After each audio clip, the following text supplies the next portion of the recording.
I haven't posted a monthly favorites video since April. And honestly, it's because I have so many new products to review. Monthly favorites videos are the easiest to film. I just grab what's on my top shelf and go. But they got lost in the shuffle. So, for the first time in months, I'm sharing my absolute must haves. If you're new here, hi, my name is Salima and I love luxury beauty. Today, I'm sharing my top products that I've been using all through August. So let's dive in. Let's start with a foundation that I have been using since last 4 months now. And I don't hold back on my reviews, especially when it's an expensive one like this Clay Depot the foundation. I saw so many reviews about it and finally decided to give it a shot. But I was not about to risk getting the wrong shade of a $285 foundation online. So I went in store, got matched to 050, and I think it's a great match, especially for the light coverage it provides. Honestly, a big part of that hefty price tag feels like for this very heavy duty jar. It is also a skincare infused formula, which adds to the cost. Personally, I don't rely on my makeup for my skincare, but I do like the idea of it. The consistency is exactly what I would describe as a lightweight moisturizer. It's a cream, but it's not a thick or rich cream. It's almost like a thin lotion. It's very spreadable and just glides right onto the skin without feeling heavy. On the skin, it provides a beautiful blurring effect and sets down to a very natural finish. There is some radiance, but I wouldn't call it a dewy finish. The coverage is light, so it's enough to even out my skin tone and cover some redness, but don't expect to build it up to medium or full coverage. This is definitely for those natural makeup days. Now, here's the best part, and this is why I truly love it. At the end of the day, it still looks like freshly applied foundation. My skin still looks flawless. It hasn't settled into my fine lines or made my skin oily. So, is this foundation worth the price? You are not going to hear me say that you need to run out and buy a $285 foundation. But I can tell you this, if you're ever going to splurge on one, this is the one to try. You will not be disappointed. For my concealer, I have been reaching for my trusty Sarah Krill Face Flex Concealer in shade 5. And let me tell you, this has been a lifesaver. July and August were travel heavy months for me, and my sleep schedule was completely thrown off. I ended up with some serious dark circles, and this concealer got the job done in the most beautiful way possible. It has a serum like consistency and it delivers a solid medium to full coverage without looking heavy. Because it's so lightweight, I can easily build up the coverage in the areas that need it the most, like under my eyes. I just set it with a little bit of powder, which I will show you in a minute, and it lasts all day without creasing or settling. I am so glad to hear that Saracryl added more shades to this line because this is a formula that more people need to experience. I love it, especially when my skin needs a little extra help. For powder this month, it is no secret that I am in love with the Dior Forever Natural Nude Compact Powder in the shade 02 Light. If you have already seen my detailed review, then you know I completely adore this product. This powder is so finely milled that it never sits on top of my skin. It just blends out seamlessly and gives this perfect, soft matte finish. Honestly, I wish Dior has launched this at the beginning of summer because for me, it's the perfect product to keep my skin looking fresh and shine free all day long. Now, here's the big caveat. I have dry skin, so I don't get as oily or shiny as someone with an oily skin type. I absolutely love this, but I'm not sure how mattifying or shine controlling it is for someone with oily skin. If you have oily skin and you have tried it, please share your experience with us in the comments below. For my bronzer, I have been using the Farah Hamidi bronzer in the shade Lumen. You know, it's kind of funny. I'm someone who absolutely loves luxury beauty and the joy that it brings. But I also have this weird habit of buying a product and just not wanting to touch it. It feels too precious to touch. So I end up just looking at it instead of putting it on my face. This bronzer was one of those items, but I finally pulled it out and I'm so glad I did. I have a detailed review and a full comparison on this that I will link down below. But here's the summary. This is a beautiful creamy powder, and the shade Lumen is a perfect neutral leaning bronze. What I love most about this formula is the luminous finish that it gives to the skin. It adds a healthy glow and dimension to my complexion that looks natural, not like I'm wearing a bunch of powder.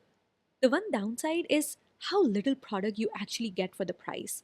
Other than that, it's a truly stunning product and a pleasure to use. Before we move on to blushes, I wanted to give you a quick little heads up. I am already testing some new products I picked up, including the new Hourglass Holiday Palettes and the Victoria Beckham Foundation drops. As always, I will be doing a full deep dive on these with swatches and comparisons, so you can expect a detailed review soon. If you are as curious about them as I am, make sure you're subscribed and have those notifications on so you don't miss an upload. For my blushes, I have two different formulas to share. First is the Dior Whipped Liquid Blush, especially in the shade Lily. I have to be honest, this is not a shade I expected to love so much. It's a cool tone pink, and shades like this usually don't work for my neutral leaning warm undertones or my medium to tan complexion. But after using it, I figured out exactly why it works for me. The reason it doesn't look gray or ashy is because it doesn't have a heavy white base pigment. The color shows up beautifully and makes my skin look so vibrant and lively. Even though it has a soft matte finish with a blurring effect, it still looks absolutely beautiful on my dry skin. It doesn't cling to my dry patches at all. Instead, the blurring effect just smooths everything out, making my skin look perfected. I still go with a light hand with this specific shade, so I get a beautiful, natural flush without creating a drastic contrast on the skin. Next up is another blush that has been in heavy rotation for me, the NARS blush stick in the shade Behave. I was already a fan of this shade in their powder formula, and I ended up loving it just as much in the stick version. This is a beautiful, soft, muted, neutral pink. It's the kind of shade that works on a wide range of skin tones and gives you a perfect, understated flush. I find this to be very work appropriate kind of color, which is why probably I reach for this so often. The formula is what really sets this apart. It's not a super creamy or emollient formula like a lot of other stick blushes, and it sets down to a lovely satin finish. That's why it has such excellent wear time. I think even if you have oily skin, you will really appreciate it because it never looks greasy and doesn't disappear on me at the end of the day. The pigmentation is also fantastic. It's not too sheer, but it's not overly pigmented either, so you don't have to be super careful with your application. This is a great no fuss formula that I highly recommend. I shared with you guys that I've been traveling a lot for work lately. Well, most of my trips are just for a day or two, and for those, I don't like to carry a lot of makeup. That's why I've been relying on the Westman Atelier Baby Cheeks Blush Duo in the shades Sable and Suede. Now, even though this is marketed as a blush duo, the shade Suede on my skin tone acts like a beautiful bronzer. It is a warm brown with a touch of peachiness that adds both definition and a subtle pop of color. I then go in with the shade Sable, which is a warm rose, to enhance that color on my cheeks. This is an incredibly versatile duo for me. The powder itself is beautiful, it doesn't look patchy on my skin, and wears well throughout the day. This is one of those products that not only suits my makeup style, but also my lifestyle. I can carry this with me when I don't want to pack a lot of products, and it works every single time. For my lip products, I wanted to start with these Huda Beauty Lip Contour Lip Stain. I bought these when they first launched, and it has taken me a lot of time to come to the conclusion that I'm about to share with you. Just know that when I started using it, I felt like it has started to dry in the second use. I started to store it upside down, and that has worked for me so well. it has not yet dried down fully on me, and it's been a couple of months already. This is a lip liner that is actually a long lasting lip stain. It sets down so quickly on the lips. And while that's great for wear time, it's just not ideal for my personal makeup style. I am not someone who loves a prominent lip liner look. I always prefer to smudge and smooth out my liner for a softer, more diffused finish. And honestly, I just don't have the time to do that with this one. The ironic thing is that for all that speed, it doesn't even last any longer on my lips than some of the traditional lip liners I have in my collection from brands like Chanel or Glossier. So, because it adds such a harsh line, I have actually started using this as an all over lip stain and I just top it off with a gloss. I do enjoy the color, so I will definitely use it up. But I have no intention of repurchasing it in the future. For my lip gloss, I have been enjoying the Sarah Krill lip gloss in the shade My Pleasure. First off, the packaging is beautiful. It's this heavy duty gloss that feels so luxurious. My one minor critique is that the applicator is a little too flimsy for my liking, but honestly, that's it. I really enjoy this shade. I'm typically not a fan of shimmery lip products, so I was surprised I enjoyed this so much. The shimmer is so beautifully toned down. It's not chunky or glittery at all. Instead, it's a very fine, almost micro shimmer that just makes my lips look juicy and full without being over the top. The formula itself is great.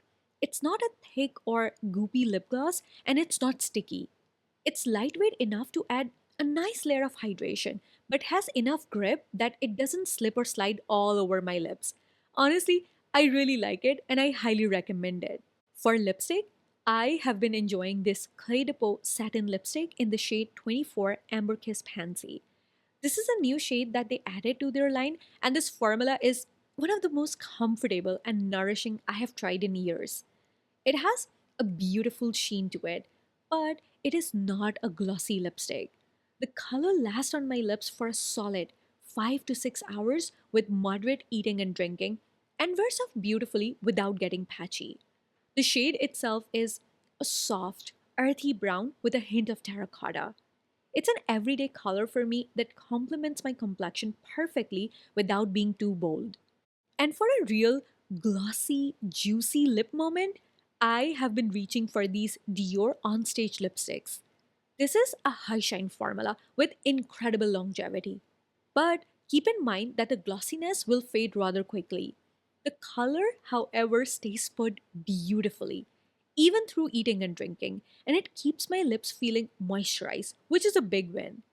I have been loving two shades from this line: 390 Rosewood Starshine, which is a warm, reddish brown, and 120 Iconic Rose Shine, which is a beautiful, true rose pink. Both shades are so stunning for my skin tone. All right, friends, that's it for my August favorites. I would love to know what products you have been loving lately. Have you tried any of the items I've mentioned? Let's chat in the comments down below.